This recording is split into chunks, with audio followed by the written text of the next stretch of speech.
See him a beast when he hear that sound like yeah, beat on the beat when he hear that sound like woo.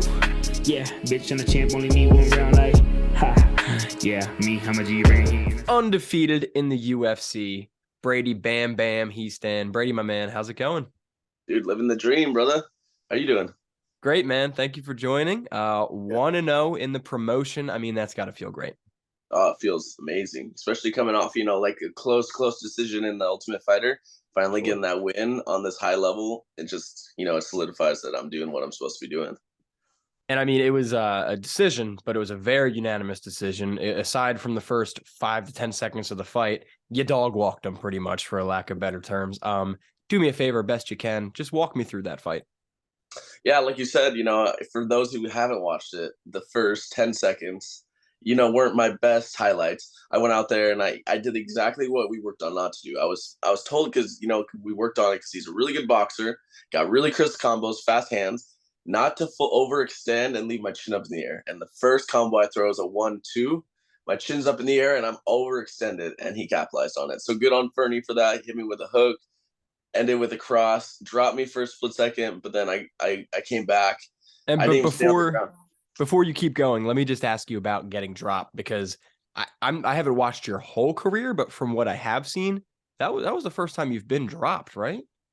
I've been dropped one other time, but yeah, it's not like a regular thing. I usually can take shots pretty well. Like the other time I dropped was just because I was off balance, really. Sure. And so, yes, this one was like kind of a first for me. So I was like, damn, this is kind of crazy.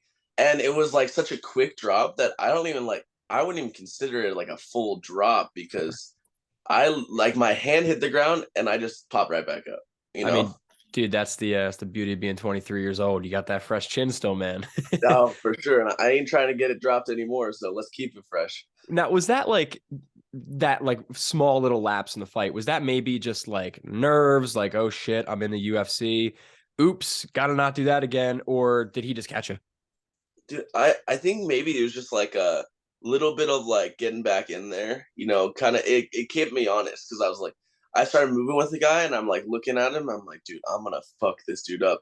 And then I'm like, I want to hit this dude so bad. And so I threw, I just really went for that punch, and he caught me, and I'm like, okay, I forget we're in the UFC. I can't just go out there and fucking maul this dude. I got to make sure I have a good game plan.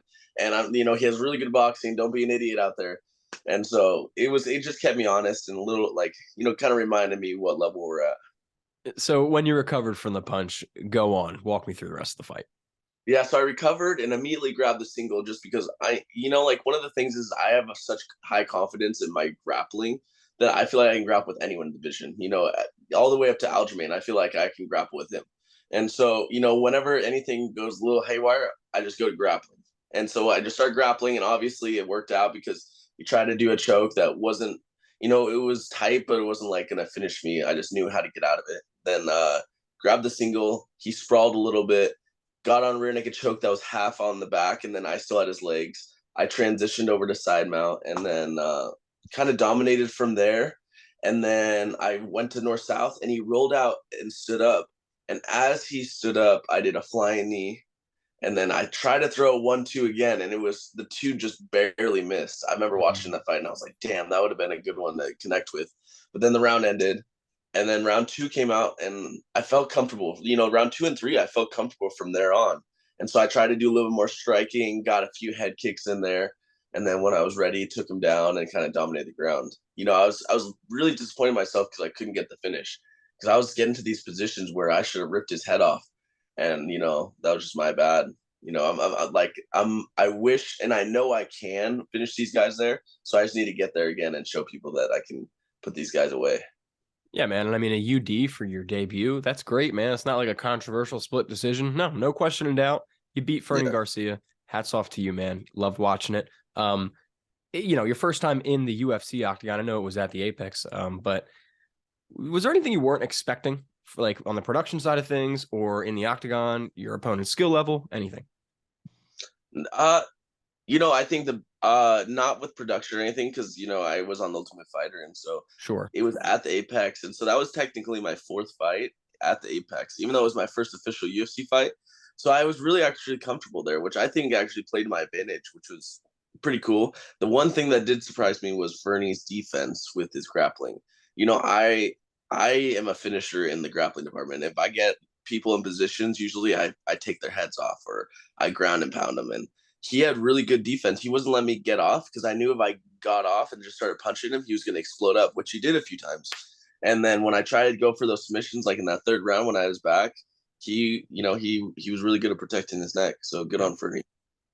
Yeah, and it was a great fight. Glad you got that full 15 minutes, to be honest. That's just good experience going forward. Now, you did a first in a UFC, and I don't know if anybody's asked you about this yet, but you did a first that I can recall. Who gave you the post fight? Was that Michael Bisping? Yeah. You're the first person to ever snag that mic back from him, so respect to you, man. Really? I'm the first? I'll take it. Fuck I yeah. think I was cracking up because like most people like go to get the mic back, and he's like, nah, and they're like, okay. You were like, nah, give me that shit, and you took it back, and I was like, oh, Brady's got it. You want a piece of advice from me who doesn't mean anything? Yeah. Get them promos and call outs in first next time, so that way, you know what I mean. Be like, Brady, how was the fight? Promo. It was great. Thanks so much, Bis. You know what I mean? Get that shit out of the way. I know. And that was the thing is because I actually got that promo 30 minutes before I was about to fight. I was warming up in the back with my team, and I get a call from my manager. They're like, hey, 5K if you say this. And I'm like, fuck yeah. I'm like, I told my buddy Ashton, I'm like, write this shit down on a card. I'm about to say this shit. And so I'm in the back, like getting warmed up, and I'm like halfway thinking about that, and then obviously getting warmed up for the fight. And then I remember going through the whole interview, and Bisping kind of didn't like give me my time to talk. I felt like he was just like kind of asking me questions. And so at the end of the interview, I'm like, bro, I didn't even get to say anything on myself. And then he started walking away, and I'm like, one more. And I'm like, 5K, fuck it. And then I grab the mic, and I'm like, I need this. Respect, bro. You got that mini bonus. Yeah. I was just busting your balls. I thought it was funny as hell. And regardless, you got the win. So that was not really anything I took away. Did you, you shared the card with Tertios. He got the dub too. Did you get a chance to see what he said about you after the fight? I didn't actually. All right, I got the quote pulled up. It's a great quote. It's probably something similar to what you would have said, but just with some Tertios flair on it. So he was asked about you. He was asked about what it meant to share the card with you. You know, if you'd ever like to rematch each other down the line, which I've asked you about before. And he said, Brady, that's my dude. Sorry, I messed that up. Brady, that's my dude. We were there inside the Ultimate Fighter house training and stuff like that. We had the war, and I'm glad he was shining and got that victory too. So congratulations to him. He got the victory tonight. I got the victory tonight. We're all connected in this circle of life, so everything happens for a reason. But if one day me and Brady have to rematch, then we're on that Forrest Griffin, Stephan Bonner type legend stuff. You know what I'm saying? Let's go. I love Ricky. That's awesome. Yeah, man, he's the man. And I know I've asked you about a rematch before too, and I know you said, of course, you'd be down. It's fighting. You both love fighting, but you think it would actually be Bonner Griffin-esque type of rematch? You know, I don't know. It was that kind of fight when I, had a fucked up ACL and stuff like that, and I'm getting older and I'm only getting better. So hopefully he's doing the same. If he's getting better too, it might be a barn burner again. But I feel like my levels are just gonna keep getting higher and higher, and so I don't think I'm trying to get to a point where I'm competing with nobody. I'm just wiping out this division. Of course, man. I love it. And that's a great segue to my next question. What's next? Do you have any names or at least any idea when you want to get back in there? Dude, that's the thing. This division's so deep. I have so many names that I would be down to fight next. I would fight anyone else on the card that just fought, like obviously like Ricky would be a good fight. I think it's going to be a better fight down the road, for the story and everything like that. But all these guys, like the guy that Ricky beat, I would love to fight that dude. Kevin Natividad. Yeah, and then Vince. I don't really want to fight Vince Morales just because we train at the same gym sometimes, and so I don't want that kind of weirdness when I go down to Vegas, and I don't want to run into him at Syndicate and be like, "What's up, dude?" But the guy that beat him, I would love to fight him. He has heavy hands and he's a good grappler, but I think that would be a good fight. Who else was on that card? Wasn't there another 35 bout? Yeah, or was that let me pull it up. I gotta go to the interwebs here. When was that card? That was 19th of November. All right, give me a second. Let me do my research here. Brady Hiestand, UFC Fight Night. Bantamweights on the card. Tertius, Natividad. Miles Johns, he fought Vince Morales. Yes, it's Miles Johns. And then Charles Johnson and Zalga Zumagulov, and I'm pretty sure they're flyweights. They are. Yeah, I don't think I would they're pretty solid flyweights too. I don't think they'd move up. But it sounds like you're down to fight anybody. You're just trying to climb the ranks, and I think that's the best mindset to have with somebody who's only 23 years old. I mean, I assume you have nothing in the works yet. UFC hasn't reached out about anything yet. Not yet, and unfortunately, I'm feeling fresh. I feel good, but they're gonna take that break in December. I think it's this month, right? They're gonna have this fight on the 17th, and then they're gonna take a big long break. And I think they're gonna schedule out for like the majority of the first part of the year. And so hopefully they give me a fight early. I want to be in there maybe February, March, April at the latest. And so I want another couple fights in before I turn 24. When's your birthday? When do you turn 24? End of April 30th. Are you an Aries? Taurus. Okay, I'm an Aries. That's why I asked. I'm not late. But I think I switched right to the Taurus. I'm right in the center of it. I think that's very doable to get you a fight by then. Hopefully 2 fights by then. I'd love to see you knock someone out quick and get back in there another week after or so. So, obviously you train up in Spokane, Washington with Chiesa, Pena. I think T-Rex is up there too with you guys. Correct. Yeah, I know T-Rex is scheduled to fight on 283 against Gabriel Bonfim. Is that how you say his name? Did I get that right? We'll go with that. So. Now, the rumor is Pena is going to go on that card too for the trilogy with Amanda. I'm not going to ask you to break any news for me here, but if that fight did happen, how do you think that Pena trilogy goes down? How do you think that T-Rex fight goes down? I think with the Terrence fight, I think he goes out there and finishes first round. That's what Terrence does. He is so hard to deal with for the first fucking 60 seconds, let alone the first round. And so I think he goes out there and gets the finish and just goes balls to the wall and crazy. For the Pena Nunes fight, I think the thing is people doubt Pena just because of that second fight, but we got to remember that who got finished? Amanda got finished in the first fight. Pena didn't get finished in the second fight, and she was throwing up subs the whole time. I think the biggest thing that happened in that second fight is Julie was surprised as fuck. No one expected. I don't know if you knew this, but Amanda came out southpaw and fought the whole fight southpaw, and she's never fought southpaw in her whole entire career. So as much as Pena surprised Nunes in that first fight, just being how tough she was and just being a dog, Amanda surprised all of us when she came out there in southpaw, and I just don't think that was in Pena's game plan to deal with the southpaw. And so I think obviously in this fight it's going to be way different, and I think it's going to go down differently too. I think Pena is going to just wear her out again, and she's not going to chase as much because if you watch the first fight, Amanda got finished when she tried to make it a fight and came and crashed into Julie, and whoever came on top, and that was Julie. In the second fight, Amanda was running around the whole time, and Julie had to chase her. So I think in this rematch, she's not going to just chase her blindly. She's going to be like, "Come and fight me, motherfucker." And I'm not in her ear because she's actually down in Chicago right now. She game plans over there and stuff like that. But that's how I see the second fight going out. Is she's waiting for the fight, and then when the fight happens, when Amanda brings the fight, she loses again. I can't wait for the trilogy. I hope it does go down at 283. I don't think anything's official yet, but that's the rumor circulating. Also, I have to correct myself. T-Rex is fighting Gabriel Bonfim's brother, Ismail Bonfim. I forgot they're twin brothers. Oh shit, really? Yeah, they're both on Contender Series this year. Dang, did they both get contracts? They both got contracts. I think Terrence McKinney is absolutely gonna murk this man. We'll see though. I mean, I'm a big T-Rex fan. But yeah, great card there. 283.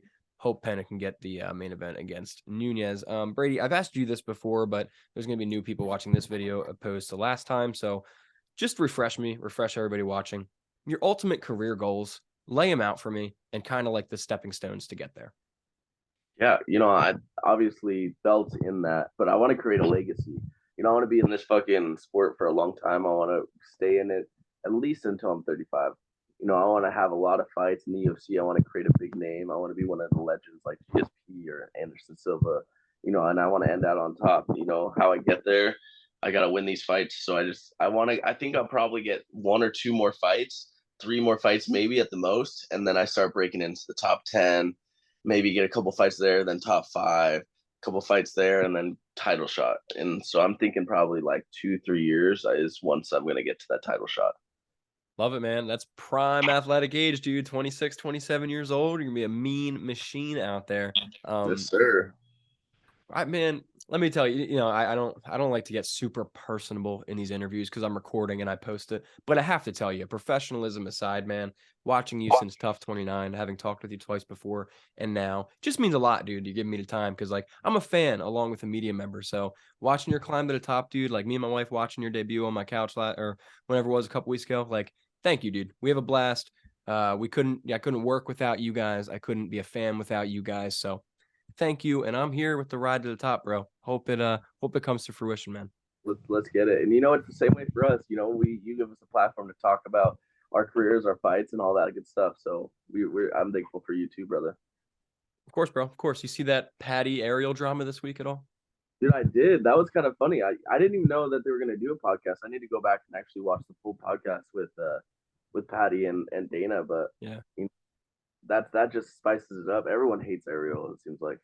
What's your opinion on Ariel? Do you have an opinion on Ariel?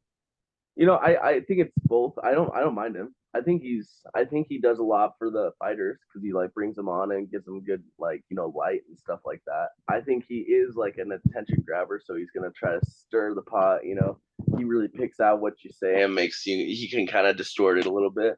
But at the end of the day, it's all just bringing light to the sport and to us. So yeah, he gets and the thing. I'm a big Ariel fan. I totally think, especially back in the day, he used to try to stir the pot, especially like when he was on the rise. So I'm partial to both sides, but the one thing Patty said that bothered me was like, or not, he didn't even say this, just like the whole like paying for an interview thing. I've only had one fighter. I'm not going to name him, obviously. Only had one fighter ever be like, yeah, I'll give you an interview, but you got to pay me. I was like, it's just like, it's like weird, man. Like, yeah. I don't know. So that was weird of Patty to say, but like, again, if Barstool's offering you 10 grand to come shoot for a day, that's completely different than me, Mr. Joe Schmo, in my, office saying, yo, Brady, I'll Venmo you $50 to give me some time, bro. Yeah. Well, and there's always a way to look at it. It's like, oh yeah, Ariel could pay you, but he's making money from his show. You get on Ariel, create a name, you make money everywhere else, Yeah. And so it's kind of like a weird like balance. Like, yeah, he could pay you, but he's giving you advertisement for your business. Now you go make money. It's like he is paying you in a way, giving you a bunch of like views and stuff. So it is kind of weird, right? Like, where does the money come from and who's getting paid and do they pay directly? All this bullshit. Especially Ariel, dude. Like, if you go on Hawani's show, I imagine your followers go up by like 10K almost right away. Probably. Oh yeah, for sure. There's so many people watch the MMA Hour. I mean, I'm one of them. I love that show. Yeah, it's the best there is, really. Everybody tries to be them, essentially. But yeah, I was just wondering your opinion on that because that was pretty relevant this week, and obviously more relevant, UFC 282 this coming weekend. What fights are you most looking forward to? I think obviously the Patty's fight's gonna be good. I think he probably takes it. I love Jared Gordon. I think he's a good fighter, but I think Patty's just got a lot of energy. I think he'll overwhelm him. I'm excited to see how Darren Till does with his comeback. Yeah. Because he looks in good shape, but he's still not. I don't think he's in good shape as he was back in the day. But you never know. Maybe his body's just different now. But I'm excited to see what he does with that, and like if he can get the ball rolling again. The guy he's fighting is tough. What is that dude's name? Dricus Du Plessis. And I'm like fairly good relationship with Dricus' teammate Cameron Simon, who's making his debut on the card. He's the 22-year-old kid. They both train out of South Africa, Team CIT. I'm a big Darren Till fan, and like you, I'm very excited for this fight. I'm also very nervous though, man, because talking to Cameron and Dricus and just seeing them train. Oh man, dude, Dricus Du Plessis is a beast. He is a beast. Yeah, that guy is fucking crazy. Oh yeah, I think I saw your podcast with that 22-year-old, the Saman kid. Yeah, Cameron Simon, really, really nice kid, funny guy. Nice, fuck yeah, that guy is a beast. But yeah, so that I'm also excited for that one because he's a 35er, right? So I'm excited to see how he does. A fellow youngin in the 35 division, see how he scraps. I know he likes to throw hands, so it's gonna be kind of interesting to see. Yeah, because the guy he's going up against, Steven Kozlow, has like 6 first-round submission wins. But yeah, man, stack card. Patty, Jared, can't wait. I think Jared takes it, but we'll see. Patty's got all the hype. And then, hey, really? You think so? I mean, more so because I interviewed Jared and I got that biased opinion. And also he's looking at me at like plus 210 underdog odds. And I'm just like, oh, man. But you might as well throw a little bit of cash that way. Make a little bit of money, maybe. Exactly, because if Patty wins, nobody's gonna be really upset. He's Patty the Batty. It's always an exciting time. For sure. So who you got taking the light heavyweight belt? Ankalaev or Polish Power? Probably Ankalaev. I like Polish Power, and I think he's a cool dude, but Ankalaev is just a fucking animal. His Yeah, highlight reels are crazy. I think Ankalaev's knocking out Jan Blachowicz, but we'll see, man. Like I said, the Polish Power is still there. Anything can happen in light heavyweight. Great card this weekend. Brady, before we get out of here, just want to ask you about yourself real quick. Holidays coming up. Anything exciting going on? Nah, just eating a bunch of food, getting a little bit fat, hanging out with the family. How about Moving you, up the brother? featherweight. Yeah, you know how it is. No, I'm trying to stay a little bit lower, but yeah, eating a lot of food, getting up to 170. Good stuff. I'm just hanging in, hunkering in for the winter, doing some jiu-jitsu, Muay Thai, and interviewing my favorite fighters in the world. I also saw recently you got that Instagram verification. How does it Oh, feel? about How does it time, feel to right? be a real person? Dude, I know. They actually know me as Brady Bam Bam Hiestand. I'm actually real now.